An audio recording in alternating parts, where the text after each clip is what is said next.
Giada in Paradise. Giada in Paradise is a show that debuted on the Food Network on June 16, 2007.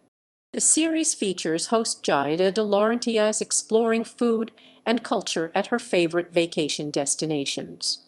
In 2012, the series switched to the Cooking Channel, where, as of May 25, 2013, 4 more episodes have aired. In 2014, the series won a Daytime Creative Arts Emmy Award for Outstanding Special Class Directing in Fox, Single Camera Photography, and Single Camera Editing.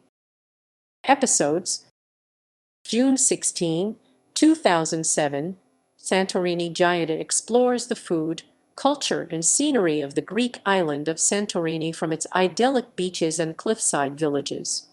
June 23, 2007, Capri. Giada visits Capri, Italy, one of her family's favorite vacation spots, and offers tips for touring the island. January 15, 2012, Bora Bora, an exploration of the French Polynesian island of Bora Bora in the South Pacific. January 20, 2013, Monaco. Giada takes in the sights and foods of Monte Carlo while traveling through Monaco. April 21, 2013, Thailand. Giada samples the many foods of Thailand. May 25, 2013, Monte Carlo. Giada explores the cuisine of Monte Carlo, as well as other attractions. References